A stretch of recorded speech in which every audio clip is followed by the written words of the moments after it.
बिस्मिल्लाहिर्रहमानिर्रहीम, अस्सलाम वालेकुम। कराची के अंदर जो तैयारा हादसा हुआ, इसमें नई चीजें जो सामने आई हैं वो आपको दिखाते भी हैं और सुनवाते भी हैं। ये बड़ी इंटरेस्टिंग चीजें हैं जिसके बाद से अब पूरी कौम इंतजार करिए कि असल तहकीकाती रिपोर्ट हमें पेश की जाए, क्योंकि तहकीकात के लिए एयरबस कंपनी अपने माहिरीन भेजने पर तैयार हो चुकी है।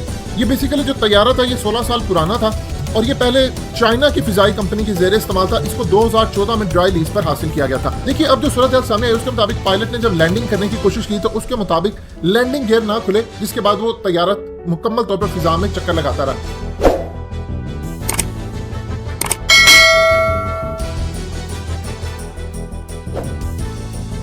तैयारा पहले जमीन पर एक दफा रनवे पर आया और वहां पर आकर उसके लैंडिंग गियर ना खुले, जिसके बाद दोबारा वो ऊपर गया और वहां पर जाकर फिर उसने पूरी कोशिश की, पंप किया, उसने जोर लगाया जिससे लैंडिंग गियर खुल गया, लेकिन तब तक इंजन मुकम्मल तौर पर फेल हो चुका था, जो कि असल में अब सवालिया निशान उठाता है कि असल में ऐसी सूरत हाल पैदा क्यों हुई। सबसे पहले तो आपको जो बच जाने वाले मोहम्मद जुबैर हैं उनकी गुफ्तगू सुनवाते हैं ताकि आपको अंदाजा हो कि वो कह रहे थे कि पहले रनवे पर आ गए, फिर उसके बाद ऐसी क्या सूरत हाल पेश आई कि ऊपर जाना पड़ा पायलट को। सुनिए जरा।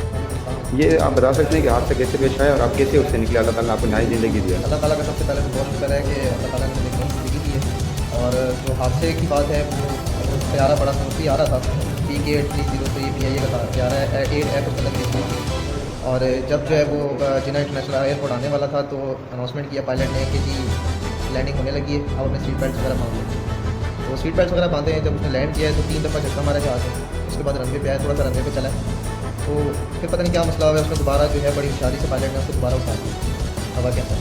वहाँ जो 10-15 मिनट जो है वो चलाता रहा है उसको।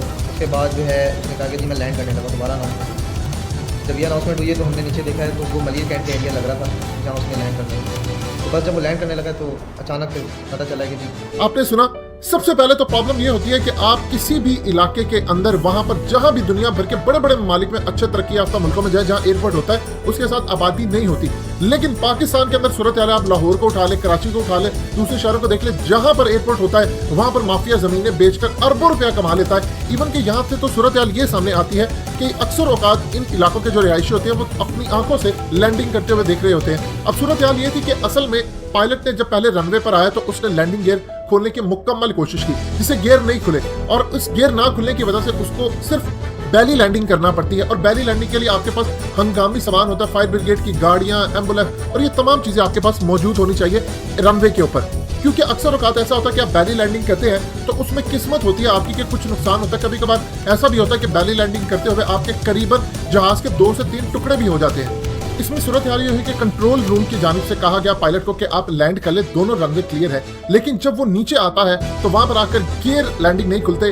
उसके बाद वो दोबारा ऊपर जाता है और वहां पर उसने कोशिश क्या की, उसने पंप करने की कोशिश की, जिससे आखिरी वक्त में लैंडिंग गियर तो खुल गए लेकिन इंजन उसके दोनों फेल हो गए। अब इंजन दोनों फेल क्यों हो गए ये असल कहानी है। और दूसरी सबसे ज्यादा अहम तरीन बात यह है कि पायलट ने आखिरी दफा ये कहा कि गो अराउंड, यानी वो अब दोबारा चक्कर लगाता है। कभी कभार ऐसा होता है कि आपके लैंडिंग गियर नहीं खुलते तो आप गो अराउंड यानी चक्कर लगाते रहते हैं, जिसके बाद लैंडिंग गियर खुल जाते हैं। पाकिस्तान में ऐसी कई मिसालें दुनिया में भी मिलती है कि कभी कभार ऐसा होता है कि आपको 5-6 चक्कर लगाने पड़ते हैं और इवन के 6-7 चक्कर के बाद भी आपके लैंडिंग गियर खुल जाते हैं। ऐसी कई मिसालें माजी में देखी, लेकिन पायलट ने आखिरी वक्त में गो अराउंड करने का क्यों फैसला किया ये अभी तक तहकीकात में कोई रिपोर्ट सामने नहीं आ रही। और ये सबसे ज्यादा अहम तरीन सवाल ये है कि बैली लैंडिंग अगर आपने करवानी थी तो वहां पर ना कोई अमला मौजूद था, ना वहां पर कोई सूरत हाल थी, तो वो किस तरह बैली लैंडिंग करवाता, क्योंकि फौरी तौर पर वहां पर कोई हादसा होता है, एम्बुलेंस होती है, फायर ब्रिगेड होता है, ये तमाम चीजें होती हैं। लेकिन उसके बावजूद सूरत हाल ऐसी सामने रही कि तैयारा तबाह होने से करीबन 20 मिनट पहले तक रनवे पर आया था लेकिन वो लैंड नहीं हो सका।